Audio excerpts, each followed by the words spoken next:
What's up, Pokemon researchers? Today we're going to show you how to catch Pokemon with a 100% success rate every time. Remember to subscribe to this channel to get our newest Pokemon Go videos. We are now exploring Houston, Texas, the fourth largest city in the United States, with the Woodlands-Houston Sugarland metropolitan area as the fifth largest metropolitan area in the country. That's 2.2 million people, 600 square miles, making it one of the greatest places to play Pokemon Go. This is Garyoak, and it's another Pokemonday.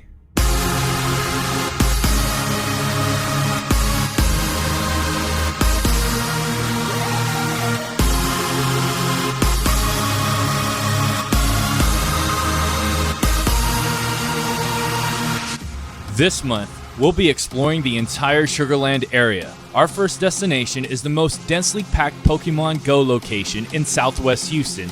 Pokestop and lures galore, yeah, they always make it rain. Welcome to Oyster Park.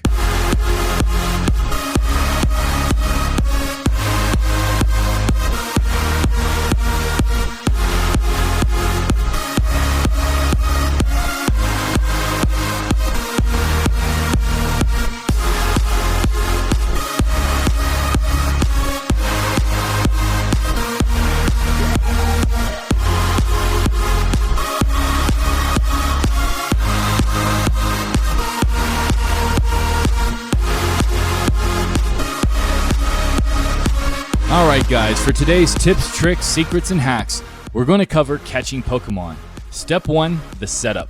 Make sure to find a location with multiple lured Pokestops that are close together. 2 is great, 3 is perfect. Now you want to use your map to find the spot in between the Pokestops so that the pulsing circle around you overlaps 2 or 3 lured Pokestops. If this requires you to move off trail and into the grass, beware of wildlife, trees, and fecal matter. Step 2. The best technique to use is standing or sitting in this location for the full remainder of the 30-minute lures. By doing this, you can re-up on Pokeballs about every 5 minutes and also rack up a decent amount of XP. Step 3. This is the hard part. The main strategy here is to catch every Pokemon without running out of your slow but steady stream of Pokeballs. The most effective way to do this, especially at a site with 3 lured Pokestops, is to always catch your Pokemon on the first try, no matter its level. Now the 3 ways to increase capture success rate is the curveball, berries, Pokeball grades, and targeting. The curveball.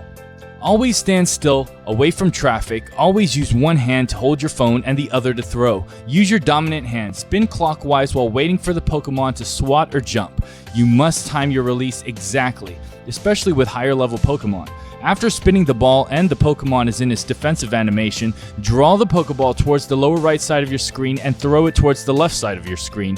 The angle of release depends on the Pokemon's distance. Rattatas and Pidgeys are usually very close and require a smaller angle and softer release, while Pokemon like Jinx are distant and require a large arcing throw with more power. You will find that the 2 of these categories are the hardest to catch with curveballs. The easiest curveballs are probably the mid-range Pokemon. But as you practice your throws, all ranges will become easy and second nature. The finger flick or wrist technique is great for close range Pokemon. Otherwise, you'll want to start with your arms relatively close to your sides, then follow through by using your shoulder and elbow to extend the arm diagonally across your body and upwards. But make sure you don't fully extend your elbow or shoulder in an extreme manner. I'd estimate that the extension is about 6 to 12 inches depending on your arm length, as opposed to the 2 or 3 inches from the average finger flick. Practice makes perfect. Take a day to just stack up on Pokeballs and then hit the park with the intention to practice your curveball. Don't worry about wasting Pokeballs, just practice.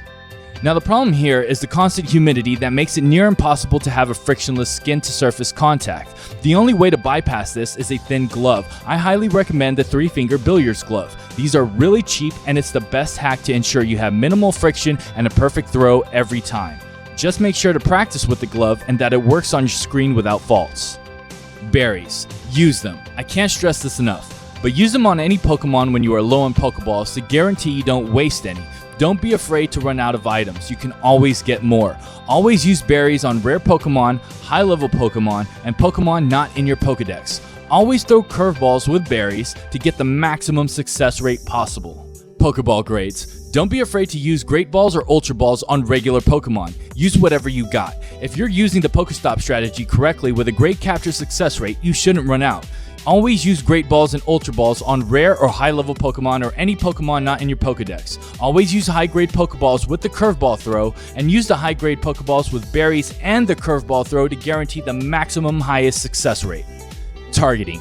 This is the hardest skill to master and requires patience and perfect timing. You never want to go for excellent. The most consistent targeting is somewhere between nice and great curveball throws. When you hold the Pokeball, the targeting circle will appear on your Pokemon. While spinning the ball and waiting for the Pokemon defensive animation, you'll be tempted to release the ball as soon as the defensive animation is ending. However, practice observing the targeting circle and the defense animation. You don't want the circle to be too large, but you also don't want it to be small either. You want it to be somewhere in the middle. Now the trick is to wait until the circle is at that size as the defensive animation is ending. If it isn't, keep spinning the ball and wait for the Pokemon to do another jump or swat animation. If the targeting circle is at the medium size by the end of the animation, release it with the correct curveball throw. The mentality to have is to hit the front of the Pokemon in the circle, not the top, not the side, but in the front where the targeting circle is.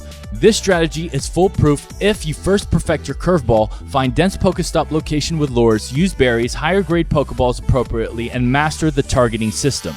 The limiting factor is items, but if you have successful capture rates, items will not be wasted, and you'll be able to catch every Pokemon no matter if you already have it or don't need it.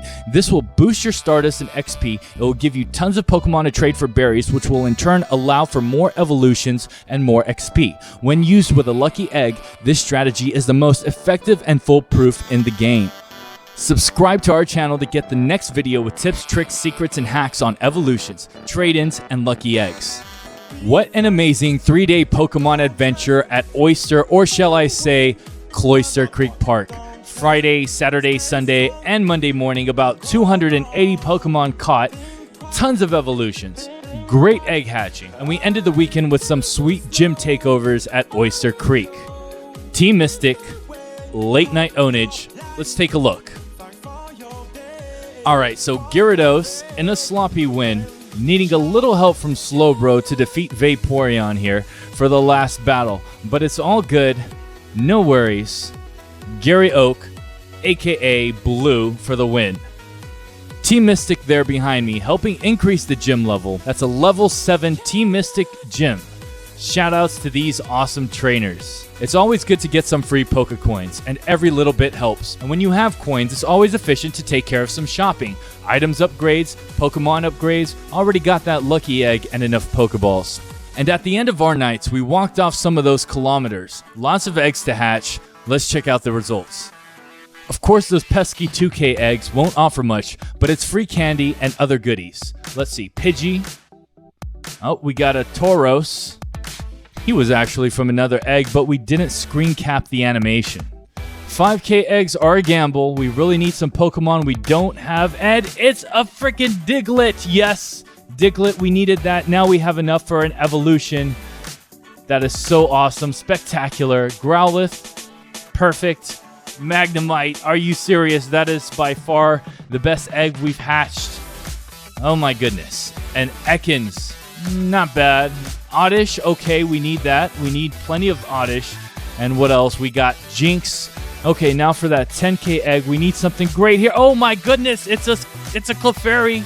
Sweet Clefairy added to the Pokedex. That's what we needed. Great egg hatching. Ultra success. Mission accomplished. Okay, time to power up. Let's max out Snorlax. And we're gonna max out Vaporeon. We're going to max out Flareon, and we're going to throw all the rest of our Stardust to Gyarados. Stacked. Super stacked. That's a level 23, almost level 24 with very powerful Pokemon starters. The Pokedex is looking very spiffy right about now. So, for the rare finds, we found a Kabuto. Let's do this. Let's berry up.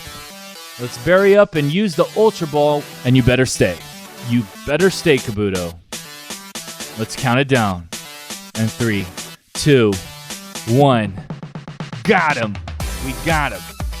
All right, day 2, another rare find. We got an Amistar. That's our second rare catch. All right, Amistar, stay in the Pokeball. We're going to use a Great Ball this time, and we got him. Got him.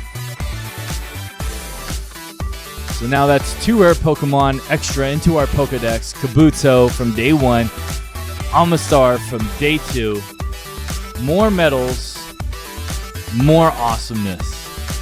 Hope you guys enjoyed this video so far. A lot of accomplishments. This is a brand new channel, so please leave a comment below on what you want to see in future videos. And as always, subscribe so you don't miss out for when the newest videos drop. We're very excited because we finally hit level 24. You know what time it is. It's time for that lucky Eggy for all the transfers and evolutions. Once again, this is Garyoak.